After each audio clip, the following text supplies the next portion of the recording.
წინამძღოლში ეს შენობა არის ხალხის ღირსების საყრეს, უსამართლობის, შეურაცხყოფის, ტყუილა უბრალოდ ქალებს ცემდნენ ამ შენობაში. Am სიტყვებით მიმართა დღეს ალეკო ელისაშვილმა სასამართლოს დაპატიმრებული პოლიტიკოსი, რომელიც ყველაზე მკაცრი რეჟიმის ციხეში ყავს ოცნების ხელისუფლებას გამოკეტილი გისწოსებიდანაც კი ხედავს რა ხდება ახლა ივანიშვილის გუნდში. ფიქრობს, რომ ხალხის მიერ ოლიგარქად გამოცხადებული კაცი მოქმედ მაღალ ჩინოსნებს ხელს ახოცავს და თავიდან იშორებს. ელისაშვილი დარწმუნებულია, რომ ოცნებაში შიდა ომი კომპრომატებით მიმდინარეობს.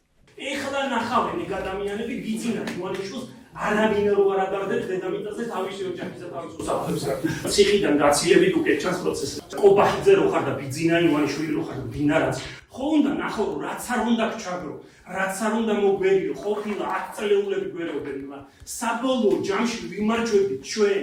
ვერ გაგვტეხეთ ხო ნახეთ რა. შემოტრიალდა ეს ამბავი. თუ არ ჯერათ მაგის გადაახვიეთ და ნახეთ იმით რა ქვია დინარაძის გამომეტყველება, რაც დამართეს და რაც დაემართეს. გუშინ დასვავდნენ დინარაძეს და თავის კომპრომატებს აი ესე რეტროსპექტიულად გადაათვალიერებინებდნენ და ეთყოდნენ რომ აბა ეხლა აიბარგეთ და ერთმანეთს გუშინ რეალურად მოხდა რეალური ძალაუფლებისგან მაგათი გუნდის ჩამოშორება. ბიძინა ივანიშვილი აწმენს მაგათ ხელებს. სრულ იზოლაციაში მოქცეული პოლიტიკოსისთვის, რომელსაც გარე სამყაროსთან ყველანაირი კომუნიკაცია აკრძალული აქვს, სასამართლო დარბაზი არის ის ერთადერთი შესაძლებლობა, საიდანაც შეუძლია ქვეყანაში მიმდინარე პროცესებზე ილაპარაკოს. ელისაშვილს ეჭვი არ ეპარება, რომ ოცნების ბოლო ჟამი მოახლოვებულია. სწორედ ოკუპანტის დამარცხების მოახლოვებასთან აკავშირებს დაკავებული პოლიტიკოსი პოლიტიკურ სცენაზე ცოტნე ივანიშვილის გამოჩენას.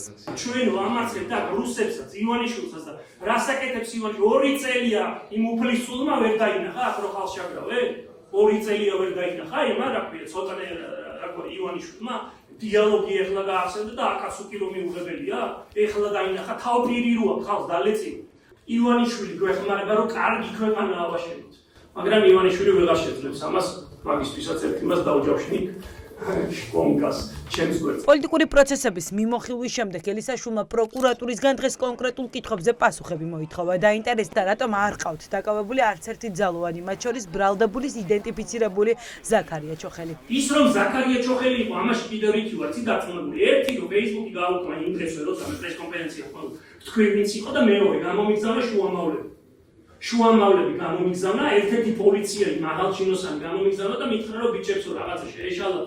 და პურმარილი უნდა იკისრო. და კი შეუძვალე მე ის ქართლის ფეხი და გოჯის კანჭის ათმა წაიღოს, ხა არ ვიტყვი, სიტყვა მაგას თქვა მე 20-ს არ ვიტყვი. ეხლა მაკითხოთ მე 2 წელი გავიდა. ეს რაღაცას ყაპრები მოუყევით ფარცხალაძეს, ბოდიში არ გიცნობ. რატო არ არის დაჭერილი პოლიციელი ზაქარია ჩოხელი? და რა მოხდა ამის შემდეგ იცით? საქმე აღიძრეს ჩემ წინააღმდეგ შემოიტანეს არჩევი ხულიგნობის ბრალით. ტერაქტის მოწყობის მცდელობისთვის დაპატიმრებული პოლიტიკოსი მოსამართლეს დღეს უხსნიდა, რომ ოცნების ნაბიჯებმა, ძალოვნების დანაშაულმა და სასამართლოს უსამართლობა მიიყვანა იმ ზომამდე, რომ მოქმედებაზე გადავიდა. ელისაშვილი ამბობს, რომ სახლში უმოქმედოდ დარჩენა აღარ შეეძლო, როცა ქალებს არა ადამიანურად ეპყრობოდნენ. რადიო თავისუფლებას ეთო რამდენიმე ინტერვიუ გოგო იძახა ერთი რომ პირში მაფურთხებდნენ პოლიციელები. და ისე შემეშინდა, რომ ჩავიფციო, სახე ქონდა დაფარული. რა ნამუსით უნდა მეცხოვ, რა ნამუსით უნდა დამეძინა და გამეღვიძა ამ ქვეყანაში. ანუ ნამედო დამეხო წეცაფიქაო და მოსამართლეები პროკურორები ან ხვიან თქვენ რომ ნამედო გადამეტარებინა თქვენზე. აი მაგას ვფიქრობდი ერთ-ერთს რაც უნდა გამეკეთებინა. და აქ ხედავთ წახდა და დამეხო წეცაფიქაო. ვინც მაგას აკეთებდით ყველა. არის უნდა გამეკეთებინა რაც ვერ გავაკეთე უბრალოდ. არ მეშინია იმისთვის. კიდე ტერორისტი მეძახე, კიდე რაც გინდა მეძახე. ერთხელ დავიბადე და ერთხელ მოკვდე. პარტია მოქალაქეების დამფუძნებლის საქმეზე გამოძიება ძალოვანმა უწყებამ ჯერ სხვისი ნივთის დაზიანების მუხლით დაიწყო. ჩაატარეს ექსპერტიზა და დაადგინეს, რომ ზარარი 150 ლარზე ნაკლები იყო. ამიტომ საგამოძიებო უწყება ჩიხში აღმოჩნდა. ადვოკატი დარწმუნებულია, რომ მუხლის გადაკვალიფიცირების მთავარი მიზეზი ოცნების პოლიტიკური დაკვეთა და ელისაშვილის სამაგალითო დასჯის სურვილია.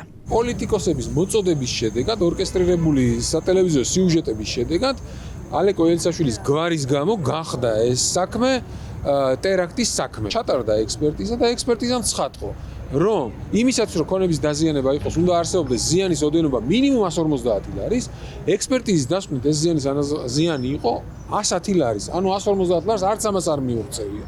შესაბამისად, სწორედ ამიტომ გახდა ეს საქმე ტერაქტის საქმე. ტერორიზმი რაში დაინახეთ? პოლიტიკური მოწოდებების შემდეგ მოხდა კვალიფიკაციის შეცვლა და ის საჩვენს ძალიან ბევრი კითხვა. ნებისმიერ შემთხვევაში პირის ბრალდება, ეყრდნობა კონკრეტულ მტკიცებულებებს. ამ შემთხვევაში ყველაზე ნათელი მტკიცებულება ვიდეო ჩანაწერები დაერთო სისხლის სამართლის საქმეს და რა თქმა უნდა ამ ვიდეო ჩანაწერებით, რომელიც მათ შორის საჯაროდ არის გავრცელებული, ვერც ერთ შემთხვევაში ალექსანდრე ელისაშვილის ქმედება ვერ შეფასდებოდა მხოლოდ ნივთის დაცვით. კვალიფიკაციასთან ერთად ელისაშვილის ადვოკატები სადავოდ ხდიან პროკურატურის მთავარ მტკიცებულებას ვიდეო ჩანაწერს. ირკვევა, რომ მასალა სრული არ არის.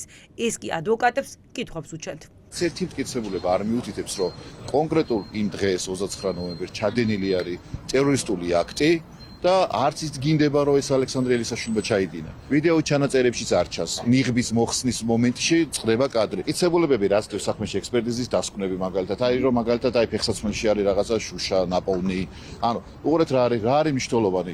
ფეხსაცმელში და ტანსაცმელში შუშის რაღაცა ნაწილაკი თუ ვიდეო ჩანაწერი, რომელიც განზრახ არის წაშლილი და ამოჭრილი. აქ შეიძლება ბევრი მოტივი იყოს, მათ შორის პირადი შურისძიება, ყველას ახსოვს ცნობილი ინციდენტი მდინარაძესთან. ალეკო ელისაშვილი არის აქტიური პოლიტიკოსი, რომელიც ბევრს ბუნებრივია არ მოსწონდათ მისი ფორმები, არ მოსწონდათ ის, რასაც ის იძახდა ხოლმე. ბოლო დროის ერთ-ერთი ყველაზე რეზონანსული საქმის განხილვა საქალაქო სასამართლოში 6 მაისგან ხდება. ამ დღეს პროკურატურა მტკიცებულებების გამოკვლევას დაიწყებს. სასამართლომ დღეს ელისაშვილისთვის შეფარდებული პატიმრობა გადასინჯა და პოლიტიკოსი კვლავ ყველაზე მკაცრი რეჟიმის ციხეში დააბრუნა.